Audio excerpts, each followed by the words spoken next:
Welcome back to All This Math. This is Professor Parker. I got Rosa Parks on my shirt, so definitely shout out to the ancestor Rosa Parks. Make sure you do your research on her and you're very familiar with her. And if you're a parent watching this, make sure your children are familiar with Rosa Parks. All right. Now, please hit the like button.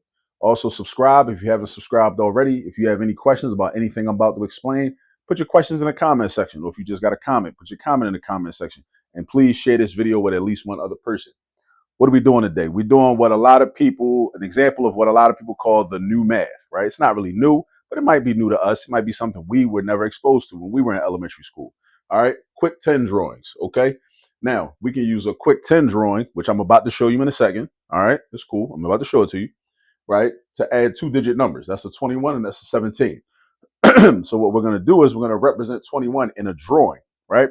We're going to break 21 down by place value. We're going to show in a drawing how many 10s we have and how many 1s we have in each of these numbers. All right. Now, I represent 10s with a long vertical bar. All right. And I represent the 1s with little circles or X's. Little circles, little X's. All right. So 21 is made up of two 10s and 1. So how do I represent the two 10s? I do this. 1, 2. That's a 10 and that's a 10. That's a 10 and that's a 10. All right. Now, how do I represent this 1? Little circle. Put a little circle right there. Then I go over to the 17, right? That's a 10 with 7 1s. A 10 with 7 1s. 110 with 7 1s. Over here, we had two 10s. Now we got 110 with 7 1s. Now I'm going to deal with the 1s first. And I'm going to represent these ones with little X's, all right? Little X's, just to distinguish from the ones from the 21, all right? So little X's. So how many little X's am I going to draw? I'm going to draw 7 of them because that's 7. So I do this. I go 1, 2, 3, 4, 5, 6, 7. All right, so I got my 1s. Now I got to deal with this 10. I still got to deal with the 10.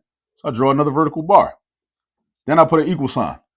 Now I'm about to represent this in terms of a number. So I'm going to count up my 10s. I got 10, 10, and 10. That's 3 10s. So that means I should have a 3 in the 10s place. So in my number, that's going to be 30. Let's just call that 30. 10 plus 10 plus 10. That's going to be 30.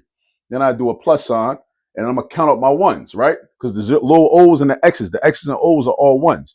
So just count them up. 1, 2, 3, 4, 5, 6, 7, 8. And I got 30, and I got 8.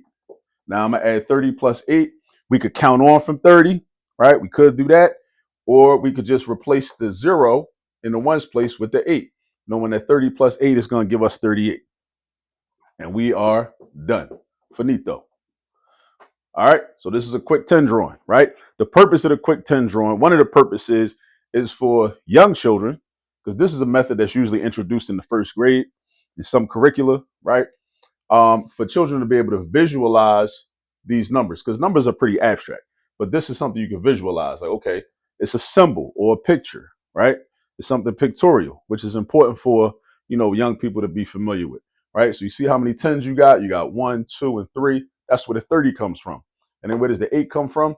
Add up all the circles and X's, or the X's and O's. Add up all the X's and O's. All together, we got 8 of them, right? Because we had 1 from here and 7 from here. Put them all together, we got 8. And we're doing addition, so we're going to add this 30 with this 8. We end up with 38. Now, eventually, they're going to learn other methods of doing addition, and that's cool, right? So if you're wondering, well, why they got to do it this way? Because it's meant to give them a strong conceptual foundation of place value and enable them to visualize what is actually happening when addition is taking place. That's why.